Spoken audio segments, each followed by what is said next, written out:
악마의 시험은 이제 마침내 예수님을 세상의 왕적 존재로 고양시키겠다고 하는 데까지 이르게 됩니다.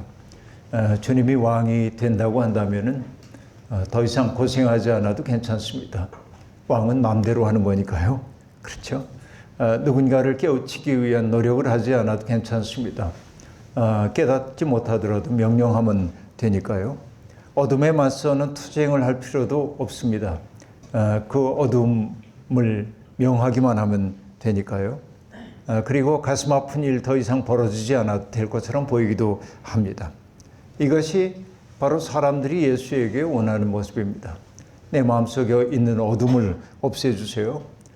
내가 가슴 아픈 일을 겪지 않게 해주세요. 그리고 내 인생의 모든 곤고함으로부터 해방될 수 있도록 나를 지켜주세요. 이게 이제 우리가 예수님에게 구하는 모습이기도 합니다. 많은 사람들이 예수를 따라옵니다. 그 예수를 통해 자기의 삶의 문제가 해결되기를 소망하기 때문에 그렇습니다. 물질적인 어려움도 해결되기를 원하고 또 병든 몸도 치유되기를 원하고 흔들리고 있는 내 마음도 그분으로 말미암아 해결되기를 원합니다. 소위 얘기하는 요한일서에서 얘기하고 있던 그 세 가지 복들, 요한 3서, 그쵸? 범사에 잘 되고, 강건하고, 영혼이 잘 되는 거, 이런 것들을 이제 누구나 다 바라게 되는 거죠. 이게 예수 그리스도를 왕적 존재로 이제 생각하는 사람들의 태도라고 얘기할 수 있습니다. 그러나, 지난주에 우리가 예수 그리스도가 우리의 왕되심을 기억하는 주일 예배를 드리면서 예수 그리스도의 삼중적 직무에 대한 이야기를 했던 거 여러분 기억나시나요? 아마 설교를 들었던 분들은 기억할 겁니다. 흔히 기름 부음을 받는 세 부류의 사람이 있었죠. 어떤 사람입니까? 예언자, 제사장, 왕입니다. 그래서 예수 그리스도가 기름 부음을 받은 분이라고 해가지고 그 세 가지의 직무로 설명을 하곤 합니다. 예언자가 하고 있는 일은 무엇이죠? 하나님의 뜻에 비추어서 세상을 바라보는 거예요. 예언자는 보는 자입니다. 그것도 내 눈으로 바라보는 게 아니라 하나님의 눈으로 역사를 바라보는 거죠. 그렇기 때문에 하나님의 뜻을 등지고 살아가는 사람들을 향해 준엄한 꾸지람을 내릴 수밖에 없었습니다. 그 때문에 예언자의 가장 중요한 직무 가운데 하나는 denunciation이라고 얘기하는데 고발하고 비난하는 것입니다. 그 항상 예언자가 염두에 두고 있는 것은 뭐냐면 출애굽을 통하여서 우리에게 모습을 드러냈던 하나님의 마음입니다. 이것이 중심이 되어서 세상을 바라보는 거예요. 그러니까 출애굽 정신과 어긋나는 것에 대해서는 준엄하게 꾸짖는 것입니다. 그러나 예언자는 그런 역할만 하는 게 아니고 위로하기도 하지요.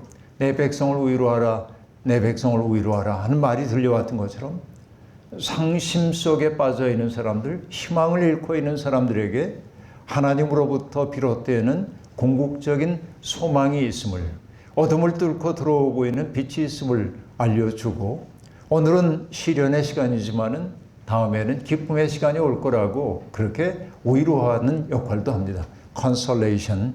그래서 두 가지를 함께 얘기하죠. denunciation, 영어로 합니다만 consolation, 비난하고 꾸짖고 한편으로는 위로하고 그리고 북돋는 이런 역할이 예언자들이 하는 역할이었습니다.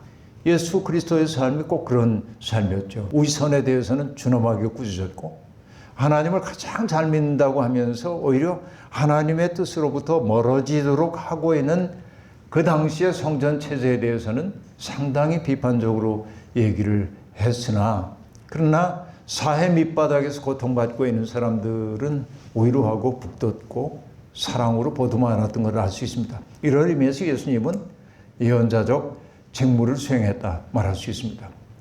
제사장이 하는 일은 뭐죠? 하나님과 인간 사이에 죄로 말미암아 깨어진 관계를 회복시키는 존재였고 제사장은 그래서 우리가 다리 놓는 사람 이렇게도 얘기할 수 있습니다. 교황을 뜻하는 말이 포프라고 하는 말 여러분 들어보셨을 텐데요. 또 교황을 뜻하는 또 다른 말 가운데 하나가 폰티펙스라는 말이 있습니다. 이것은 로마의 대신관을 뜻하는 말이었는데 나중에 교황을 이르는 말로 사용되기도 했는데 pontifex라고 하는 말의 원래의 뜻은 다리를 놓는 사람이란 뜻입니다. 그러니까 정말 종교인들이 해야 하는 일은 뭐냐면 무너진 관계에 다리를 놓는 거예요. 하나님과 인간 사이에 다리를 놓고 또 사람과 사람 사이에 다리를 놓는 역할, 이런 것들이 제사장이 하는 역할이죠. 예수님은 바로 그런 일을 하셨습니다. 하늘과 땅 사이에 무너졌던 관계를 이었고요. 또 유대교의 사회적 세계가 사람들을 조각냈잖아요. 거룩한 사람과 속된 사람을 갈라놓고 남자와 여자 가르고 이방인과 유대인 가르고 했단 말이에요. 그러나 주님은 에베소서에 의하면은 당신의 몸으로 이방인과 유대인을 가르던 담을 허무시고 서로 화해하게 하셨다. 다리를 놓으셨어요. 만나게 하셨어요. 이게 예수 그리스도의 직무입니다. 바로 이것이 제사장적 직무라고 얘기할 수 있겠죠. 주님은 그렇게 사셨습니다. 그 다음에 예수 그리스도가 이제 왕적 존재라고 얘기를 할 때 왕은 우리가 흔히 생각하기를 지배하는 자 이렇게 얘기하지만 예수 그리스도를 왕적 존재라고 얘기할 때 그것은 지배의 개념이 아닙니다. 지배가 사라진 세상입니다. 지배가 사라진 세상에 있는 것은 뭐죠? No rule 하고 얘기하는데 그리스에서는 이소노미아라고 얘기를 하는데 어느 누구도 누구 위에 군림하지 않는 세계예요. 그 세계는 어떤 세계입니까? 사랑의 세계. 그러니까 예수 그리스도가 왕적 존재라고 하는 것은 내가 강력한 힘을 가지고 힘이 없는 사람들을 돌보기도 하고 꾸짖기도 하는 그런 세계가 아니라 모든 사람들이 평등한 세상의 꿈, 사랑의 세계이죠. 그런 세계의 왕, 지배하지 않는 왕, 오히려 섬기는 왕의 모습을 드러내 보여주고 있는 거죠. 이게 예수 그리스도의 왕적 직무라고 얘기할 수 있겠습니다. 이 삼중적 직무를 수행을 하게 되는데, 그러니까 지금 사탄이 예수님에게 나한테 절을 한번 하라고 얘기합니다. 세상의 모든 나라와 그 영광을 보여주며 말합니다. 내가 나에게 엎드려 절을 하면 이 모든 것을 내게 주리라. 여러분, 세상을 장악하고 있는 게 사탄임이 분명합니다. 왜냐하면 절만 하면 이거 다 준다고 얘기를 하고 있는 것을 볼 때 그런 것으로 보입니다. 근데 그 조건은 참 간단합니다. 절만 하면 되는 겁니다. 아무도 안 봐요. 광야이기 때문에. 한번 슬쩍 절하면 됩니다. 그렇죠. 그런데 여러분, 우리는 경험을 통해 알고 있습니다. 한번 선을 넘는 게 어렵지, 그 선을 넘고 나면 아무렇지도 않게 그 다음부터 절하기 시작한다는 사실을 너무나 잘 알아요. 그래서 우리가 끝끝내 나를 지키려고 하는 까닭이 그런 데 있다고도 얘기할 수 있습니다. 예수님이 전하고 있는 복음이라고 하는 것은 이 사탄이 얘기하고 있는 강력한 왕권을 가지고 세상을 지배하라고 하는 것에 대한 거절입니다. 그래서 예수의 왕권은 뭐냐? 지배의 포기다 하는 얘기입니다. 이것을 개인의 윤리로 돌리게 될 때 여러분, 바울 사도가 교회를 향해 가르쳤던 것 가운데 하나는 뭡니까? 특권의 포기란 말이죠. 나도 다른 사도들처럼 아내를 데리고 다닐 권한이 없겠는가? 나도 다른 사도들처럼 수고하여서 내가 그 보상 받는 거 나도 그럴 특권이 있다고 난 여긴다. 그러나 누군가에게 걸림돌이 될 수 있다고 한다면 난 그 권리를 다 포기했다. 이게 특권의 포기의 윤리인 것이죠. 바로 이게 지배의 포기와 연결되는 지점이라고 얘기할 수 있겠습니다. 세상의 거의 모든 문제는 자기를 중심에 놓으려고 하는 태도로부터 비롯된다고 말할 수 있겠는데, 예수를 믿는다고 하는 것은 자기를 중심에 놓는 태도로부터 점점 벗어나는 데 있다고 얘기할 수 있겠는데요. 예수는 바로 그런 것을 보여주고 있습니다. 악마가 지금 예수님에게 제시합니다. 내게 속해 있는 나라를 내게 주겠다는 거예요. 여러분, 이 얘기 볼 때마다 제게 떠오르는 그림이 하나 있는데요. 로벤스라고 하는 사람의 그림입니다. 그렇게 이 그림이 많은 사람들에게 썩 많이 알려진 그림은 아닙니다. 저도 8년 전에 프랑스 리옹에 가기 전까지는 이 그림 몰랐습니다. 그런데 떼제 공동체에 가기 위해서 리옹에 잠시 머물고 있을 때 리옹에 있는 미술관에 들어가서 정말 한적한 미술관에서 하루 종일 그림들을 바라보면서 하루를 보낸 적이 있습니다. 그때 만났는데 그 그림 제목이 뭐냐면 루벤스가 이제 17세기 화가이죠. 17세기, 15세기, 16세기 후반부터 17세기 전반부를 살았던 화가인데 그림 제목이 아주 길어요. 이건 제가 번역한 겁니다.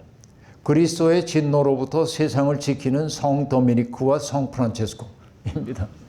굉장히 긴 제목의 글이에요. 그래서 여러분 이 그림을 찾아볼 수 있을는지 잘 모르겠는데 제가 찾을 수 있어요. 근데 여러분 머릿속에 그려보세요. 그리스도의 진노로부터 세상을 지키는 성 도미니크와 성 프란체스코라고 하는 대작인데 화면은 둘로 이렇게 분할되어 있습니다. 지상 장면이 있고 천상의 장면이 이렇게 있습니다. 둘로 분할되어 있는데 천상 장면에서는 그리스도께서 뭔가 그 화가 잔뜩 나가지고 갈대 같은 것으로 만든 채찍을 들고 세상을 내려치려 하고 계십니다. 이게 이제 예수 그리스도의 모습이에요. 그런데 성모 마리아가 깜짝 놀라가지고 아들아 너무 화내지 마. 그리고 이제 이렇게 좀 막고 싶어 하는 모습이 보여요. 그리고 오른쪽으로는 성부와 비둘기로 표상되고 있는 성령이 등장합니다. 그러니까 성부, 성자, 성령이 다 등장하는데 지금 예수님이 화가 단단히 나셨습니다.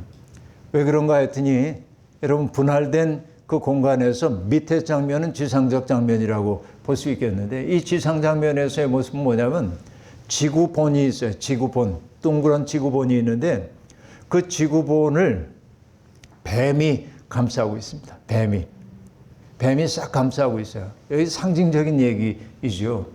우리가 창세기를 통해 알고 있는 것이 어떤 것입니까? 뱀이 인간을 유혹하잖아요. 그때 뱀이 했던 말, 유명한 말 있죠. 하와에게 뭐라고 얘기하죠? 선악과를 따먹으면 너희가 어떻게 된다고요? 눈이 밝아져서 너희가 신처럼 될 것이다. 그래서 You shall be as God 그래요. 너는 신처럼 될 것이다 라고 얘기합니다. 이게 얼마나 근사한 유혹입니까? 내가 신적 존재가 된다고 하는 거. 그러니까 이 16세기, 17세기의 세계라고 하는 것, 이 세계는 어떤 세계인고 하니 여러분 우리가 1517년 루터의 종교개혁이 시작됐던 것을 우리가 알고 있고요. 그 이후에 거의 100년 동안 정말 그 유럽은 종교개혁과 반종교개혁의 여파로 어마어마하게 싸웁니다. 정말 악마적으로 죽였어요. 서로가 서로를 그렇게 이제 죽이는 것입니다. 나중에 베스팔렌이라는 조약을 통해서 이제 우리가 전쟁 그치고 서로 일국가 일종교의 원칙을 지키자 이런 것이 나타난 게 언제냐면 여러분 1616년 18년에서부터 1648년까지 30년 전쟁이라고 하는 전쟁이 일어나는데 이때까지 이런 전쟁이 있기까지 얼마나 많은 그 피비린내 나는 일들이 벌어졌는지 모르겠는데 결국 뭐냐면은 루벤스가 보기에는 이건 저의 해석입니다만 루벤스가 보기에는 지구라고 하는 상징적으로 지구라고 하는 이 세계의 통치권을 둘러싸고 종교인들과 세속 권력들이 다투고 있는 거예요. 뱀이 휘감고 있는 거예요. 신처럼 되고자 하는 것입니다. 이 세계를 보고 예수 그리스도가 지금 진노한 거예요. 그런데 이 뱀이 여기 이제 뱀을 저는 그릴 수가 없는데 여하튼 이 위에 도미니크 성인이 걸터 앉아 있습니다. 이렇게 지구 위에. 그리고 옆에는 프란체스코 성인이 무릎을 꿇고 지구 위에다가 손을 이렇게 대고 있는 장면이 있습니다. 한 손을 대고 있어요. 누더기입니다. 그런데 여러분 이 도미니크라든지 또 그 프란체스코 그 두 성인은 모두 다 탁발소원을 했던 가난을 지향했던 수도승들입니다. 그러니까 여기 이 종교 전쟁을 통해서 사람들이 얻으려고 했던 것들은 대개 어떤 것들이냐면은 세속적 권력과 종교적 권력이잖아요. 부유해지기를 원하는 거예요. 신처럼 되려고 했던 거예요. 그런데 그런 세계가 그릇된 세계임을 알고 도미니크 소헤와 그리고 프란체스코 소헤는 정반대의 길, 그렇죠. 가난이라고 하는 거, 세속적인 권력을 탐하지 않는 길을 추구했단 말이에요. 그러니까 두 성인은 누더기를 걸치고 있습니다. 그들이 지구 위에 앉아서 팔을 이렇게 들어 올리고 있어요. 뭐 하냐면 진노하신 주님에게 잠시만 참아주십시오. 잠시만 참아주세요. 이런 거예요, 이게. 그러니까 여러분, 이 세속의 권력을 탐한다고 하는 것이 얼마나 그 화가가 보기에 악마적인지 모릅니다. 근데 이 루벤스가 이 작품에 착수하게 된 게 언제라고 얘기하냐면 1602년에 시작을 하거든요. 그러니까 이 아주 이 30년 전쟁이 일어나기 전 상황인데 이때 유럽에는 관용이라는 게 없었어요. 서로 막 죽이고 가톨릭과 개신교 루터파들 사이에 어마어마한 싸움이 벌어지기 시작하고 이제 그런 거예요. 그래서 여러분 아까 뭐 베스팔렌 조약 얘기를 했습니다만 일국과 일종교를 얘기했기 때문에 이때 그 한 나라의 종교를 결정하는 건 누구냐면은 누구일까요, 여러분? 사람들의 민이 아니죠. 뭡니까? 왕입니다, 왕. 왕이 나는 카톨릭 할 거야. 난 개신교 할 거야. 이러면은 그냥 그 왕이 다스리는 지역은 카톨릭 국가가 되는 거예요. 개신교 국가가 되는 거예요. 나는 왕의 판단을 따를 수가 없어 하면 어떻게 돼야 돼? 떠나야 돼. 박해를 받거나. 그런 어려운 시대였던 것입니다. 이게 일국가 일종교라고 하는 것이 결국 가져온 것이 뭐냐면 왕의 세력을 키워줬어요. 왕이 선택할 수 있기 때문에. 여기에서 나온 게 뭐냐? 그 유명한 왕권 신수설이라는 말이 근대 세계에 와가지고 재등장하게 된 게 바로 이런 권력 때문에 그런 겁니다. 자, 이게 문화사에 대한 얘기하는 거 아닌데 어쨌든 이런 얘기를 이제 했는데 어쨌든 여러분 이 사탄이 똑같은 얘기를 하는 거예요. 이걸 주겠다는 거예요, 지금. 이거를. 뭘 하면, 나한테 절 한 번만 하면, 이라는 얘기입니다. 사탄은 언제나, 이렇게 세상에 대한 유혹을 가지고 있지만은, 사탄은 개인에게도 그렇게 속삭이지만은, 교회를 향해서도 똑같이 속삭이기 시작합니다. 그렇죠? 그래서, 교인들에게 뭐라고 얘기하냐면은 하나님이 맡겨주신 큰 일을 하기 위해서는 교회가 커져야 돼. 교인들이 많아야 되거든. 이런 얘기를 해요. 그래서 여러분 저는 한국교회가 이 지경이 된 데는 교회 성장주의라고 하는 원죄 선악과를 따먹었기 때문이다. 그 생각하는데 교회 성장이라고 하는 것이 지상의 목표처럼 되는 순간 본말이 전도가 되기 시작했다 하는 얘기입니다. 여러분 본이라고 하는 글자와 말이라는 글자를 생각해 보세요. 나무 목자가 있잖아요. 본이라고 하는 건 여기 이렇게 하면 나무 본이 되죠. 말이라는 건 어떻게 해요? 이거 없고 이렇게 되어 있는 게 말이죠. 그러면 나무를 기준으로 볼 때 나무를 이렇게 놓고 볼 때 나무의 위에 있는 건 뭐예요? 이건 열매입니다. 나무의 밑에 있는 건 뭐죠? 뿌리입니다. 그러니까 본은 뿌리이고 말은 열매입니다. 사람들 눈에 보이는 건 뭐예요? 열매가 보여요. 뿌리는 안 보여요. 그러니까 오늘의 교회로 얘기하자고 한다면 꽝 잡는 게 매라고 이 열매가 많이 달린 것처럼 보이면 사람들은 이게 좋은 거라고 생각을 해요. 근데 이게 무너졌어요. 예수가 없어. 경영의 논리가 이렇게 만들었다고 한다면 예수의 교회는 아닌 거죠. 근데 오늘의 교회는 바로 여기에 너무 집착을 하기 시작했다. 열매. 목사들이 만나더라도 늘 교인 수가 얼마인지 묻고 그렇죠. 예산이 얼마인지를 묻고 이 말에 집착을 해요. 본질에 대한 얘기 잘 안 해요. 우리 시대의 예수 그리스도의 십자가가 뭘까? 우리가 어떤 십자가 져야지? 이런 소리 안 해. 왜? 불편하니까 그것은. 그러니까 본은 버리고 말을 붙들고 있는 형상이란 말이죠. 그래서 여러분 대학에 나오는 이야기 제가 종종 하는 얘기이기도 합니다만은 무류 본말, 그렇죠? 세상의 모든 것은 본이 있고 말이 있다는 거예요. 그리고 사유종시하니 하고 말하는데 세상의 모든 일이라는 게 마침이 있고 시작이 있는데, 그렇죠? 지소선후하면, 그래서 무엇이 선이고 무엇이 후인지를 알면 즉 근도이라 그렇게 말하는데 도에 가깝다고 말한다. 그러니까 어느 게 시작이고 어느 게 마침인지, 어느 게 본질이고 어떤 게 말에 속하는 것인지 이것을 알고 분별할 수 있으면 도에 가깝다고 얘기하는데, 우리 시대는 뭐냐면 본은 버리고 말을 붙드는 그런 시대인지도 모른다 하는 얘기입니다. 여기에 넘어가는 거예요, 사람들이. 근데 여러분, 우리가 이 신과 악마 사이 이 책을 이제 헬무트 틸리케의 책을 중심으로 해서 얘기를 하고 있습니다만은, 이 틸리케라고 하는 사람이 있었던 상황도 동일한데, 여러분, 약간 역사 얘기를 좀 해보자고 한다면은, 1차 세계대전이 1914년에서 18년까지 4년 동안 전쟁이 벌어지는데 역사상 가장 참혹한 전쟁 가운데 하나입니다. 처음에 그 전쟁에 참여하는 유럽의 젊은이들은 아주 낭만적이어서 와, 우리 전쟁한다, 기쁘다. 왜?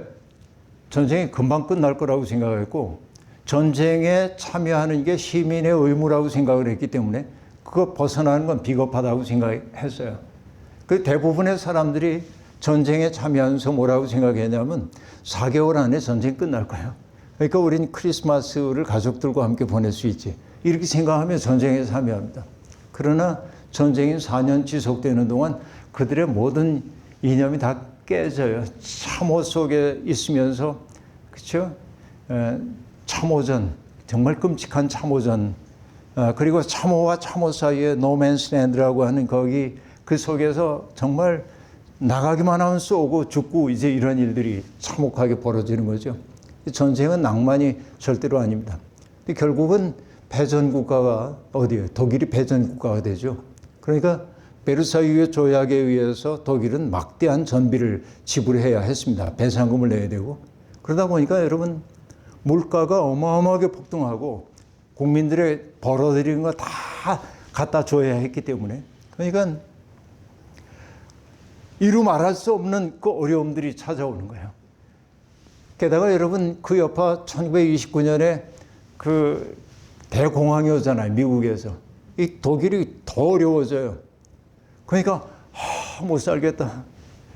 민족적 자긍심도 무너지고 사는 게 너무 어렵고, 그러니까 누가 강력한 힘을 가지고 좀 등장해가지고 우리를 꽉 잡아서 나라를 세워주면 좋겠어. 그럴 때 탁 등장한 게 히틀러입니다. 이렇게 히틀러가 나올 수밖에 없는 상황이었단 말이에요. 그러니까 독일인들은 히틀러를 어마어마하게 환영했습니다. 우리가 지금 히틀러를 악마적인 존재로 보고 있지만은 그 당시에 독일 사람들은 아니었단 말이에요. 그리고 이 히틀러는 뭐냐면은 그 언어가 대단히 종교적인 언어를 썼어요. 그리고 연설도 열정적인 연설을 이제 하는 거예요. 그래서 사람들이 맥 빠져 있었던 사람들 속에 막 열정을 불러일으키기 시작해요. 그래서 그가 총통이 되잖아요. 총통이 되죠. 그런데 여러분, 총통이 돼서 절대 권한을 잡기 시작한 다음부터 이 히틀러는 이전에 그렇게 붙잡고 있었던 기독교적인 용어들을 살살 바꾸기 시작합니다.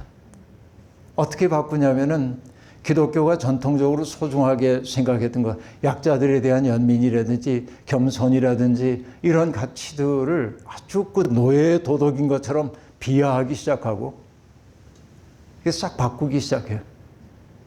그 때문에 히틀러를 지지했던 종교들도 독일 교회들도 전부 타락하기 시작합니다. 거짓 주가 등장한 거예요. 피러예요. 주님이에요, 주님. 이 히틀러가. 그러니까 많은 사람들이 이 거짓 주에 열광을 하고 있습니다. 독일에 그 정말 그 규율 잡혀 있고 그리고 그렇게 많은 문화 인물들을 낳았던 독일이 패전의 상처와 이런 것 때문에 주눅 들어 있다가 자기들을 강력하게 인도하는 그 거짓 주 앞에 즐겨 머리를 숙이고 있을 때 이거 아닌데 이렇게 하면 큰일 나는데 이걸 깨달은 소수의 사람들이 있었단 말이죠. 금방 얘기했던 이 틸리케라고 하는 사람도 뭐라고 얘기하냐면 지금이야말로 참된 고백이 요구되는 상황이라고 얘기해요. 참된 고백. 우리의 주님이 누구인지에 대한 참된 고백이 요구되고 있는 상황이라고 하는 얘기를 이제 하기 시작하는 거예요. 이게 참 중요합니다. 그런데 사탄이 하고 있는 일은 뭐냐면 참된 고백을 사람들이 하지 못하도록 막는 거예요. 이게 사탄이 하는 일이에요. 왜? 사탄은 이 거짓 주와 관련이 돼. 나한테 절하면 이거 줄게 그랬거든요. 이거. 그러니까 사탄의 정체를 눈치채는 사람들이 등장하면 안 되는 거예요. 근데 이걸 눈치챈 일단의 사람들이 있었던 거고, 여러분 독일 교회 그 많은 사람 가운데 참된 주님이 누구인지에 대한 고백을 해야 한다고 하는 사람들이 등장하기 시작했고, 여기에 중요한 역할을 하는 사람이 누구냐면 여러분 다 들어봤을 이름 디트리 보네퍼 목사님도 그렇고 칼 발트라고 하는 신학자도 있고, 그렇죠? 이런 분들이 마르틴 니멜러라고 하는 분도 있고요. 이런 분들이 등장해가지고 이걸 깨우치기 시작하는 거예요. 그래서 이제는 우리가 참 주님이 누구인지에 대한 고백의 상황 속에 있다고 해가지고 그들이 모여가지고 우리 주님은 누구라고 했던 선언서를 냈어요. 그래서 그런 이들이 이룬 교회를 뭐라고 하냐면 고백교회라고 그래요. 고백교회란 말 들어보셨나요? 굉장히 중요한 그 기독교 역사에서 굉장히 중요한 그런 의미를 갖고 있는 분들입니다. 그 디트리 보네퍼 얘기를 했습니다만은 보네퍼의 설교를 보면은 보네퍼가 기도원이라는 설교를 해요. 근데 그때 그의 나이가 몇 살이냐면 26살입니다.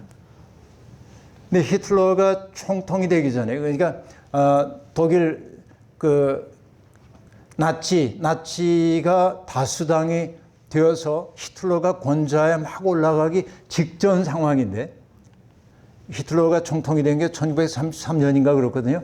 그러니까 그 이전에도 히틀러는 권좌에 있었어요. 그때 26살의 젊은이인 이 보네퍼가 기드온이라고 하는, 여러분 성경의 사사기에 등장하는 기드온을 본문으로 삼아가지고 설교를 했어요. 이렇게 얘기합니다. 우리는 교회에 하나의 제단만을 두고 있습니다. 바로 지극히 높으니 유일하고 하나이신 분, 전능자, 영광과 존귀를 홀로 받으실 주, 만물이 절해야 하며 제 아무리 강한 권력자라도 그 앞에서는 먼지에 불과할 뿐인 창조주의 제단입니다. 여러분 이게 뭘 지금 의식하고 하는 얘기인지 알 수 있죠? 그러니까 제 아무리 강한 권력자더라도 그 앞에는 먼지에 불과하대. 창조주 하나님 앞에서는. 그렇죠? 그리고 이렇게 얘기합니다. 누구든지 자기 자신이나 혹은 다른 인간을 위해 제단을 쌓고자 하는 자는 하나님을 조롱하는 것이며 하나님은 그러한 조롱을 용납하지 않을 것입니다. 이어지는 말이 이렇습니다. 교회 안에 있다는 것은 오직 주님이신 하나님과만 함께 하겠다는 용기를 갖는 것을, 다른 어떤 인간이 아닌 하나님만을 예배한다는 것을 의미합니다. 이게 얼마나 강렬한 그 시대에 대한 도전입니까? 교회 안에는 유일한 하나의 강단만 갖고 있다고 얘기를 하고 있고요. 그러니까 정말 이 강력한 메시지가 전파되고 있음을 알 수 있습니다. 뭐 이거 다 읽어드릴 수가 없으니까. 그런데 아무튼 이 정말 거짓주가 작동하고 있는 세상에서 어떻게 참된 주님을 고백할 것인가에 대한 이야기를 하고 있는데, 이 보네퍼의 그런 설교가 있은 다음에 이제 고백의 상황 속에 있다 하는 거에 공감하고 있는 사람들이 슬슬 모여들기 시작합니다. 그런데 히틀러는 나쁜 사람들은 참 성실합니다. 그 세상에 뭐랄까요? 어디를 찔러야 사람들이 움찔한다는 걸 너무나 잘 알아요. 그걸 뭘 했냐면은 여기에 동참하려고 하는 교회 목사들에게 월급을 지급하지 않습니다. 생활비를. 그러니까 처음에 몇 달간은 어떻게 버텨보겠는데 버티기가 어려운 거예요. 그러니까 사람들이 슬금슬금 빠져. 근데 끝내 그 더러운 돈 받지 않겠다고 그러며 여기에 나선 사람들이 1934년에 보퍼탈이라고 하는 데서 모여요. 보퍼탈이라는 곳에서 139명이 모입니다. 거기에서 바르멘 신학선언이라는 걸 해요. 이게 1934년입니다. 그 고백의 핵심 내용은 뭐냐면 우리에게는 거룩한 사도적 교회의 유일한 주님이 있다는 거예요. 그 주님은 이 거짓주가 아니에요. 우리에게 있는 유일한 주님이 있대요. 그러니까 여러분, 이게 복음적인 얘기잖아요. 그런데 비상한 상황 속에서는 가장 복음적인 얘기가 가장 정치적인 설교가 되기도 하는 법입니다. 이 히틀러에 대한 반대이니까 말이죠. 이렇게 됐어요. 그렇게 해서 그들의 신앙 고백에 충실하기 위해서 이 바르멘 신학선언의 1조가 이렇게 되어 있습니다. 내가 곧 길이요 진리요 생명이니 나로 말미암지 않고는 아버지께로 올 자가 없느니라. 요한복음 14장 6절이죠. 이거 또한 요한복음 10장 1절과 9절을 얘기합니다. 내가 진실로 진실로 너희에게 이르노니 문을 통하여 양의 우리에 들어가지 아니하고 다른 데로 넘어가는 자는 절도며 강도요. 내가 문이니 누구든지 나로 말미암아 들어가면 구원을 얻을 것이다.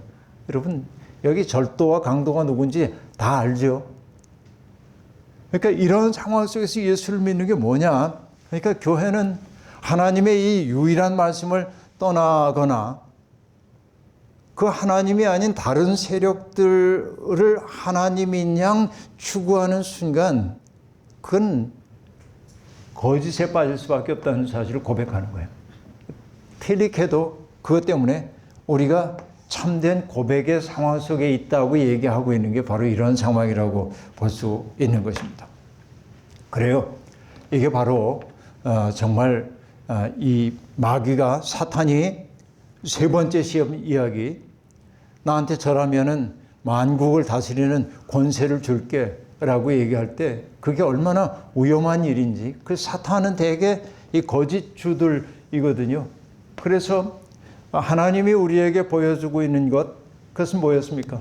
누군가가 힘을 가지고 지배하는 게 아니라 뭐냐면 사랑으로 섬기는 세상이죠. 하나님이 바라시는 세상이, 예수 그리스도가 열어가려는 세상이. 근데 사탄은 뭐냐면 이게 아니라 지배할 수 있는 능력 주게 되는 거잖아요. 힘이 있으면 뭐든지 할 수 있잖아요. 이렇게 말하죠. 근사하게 들리지만 그건 사탄의 음성에 불과합니다. 그렇죠? 우리가 이걸 분별을 할 수 있어야 한다는 얘기입니다. 약간 흥분 상태에서 얘기를 했어요. 맥락을 아실 수 있겠죠? 이게 굉장히 이제 중요한 맥락이기 때문에 여러분께 이렇게 말씀을 드렸던 겁니다. 앞으로 이제 이 강의는 2번 정도만 마칠 예정인데요. 다음 시간에 이 얘기를 이어서 말하도록 하겠습니다. 기도하시죠.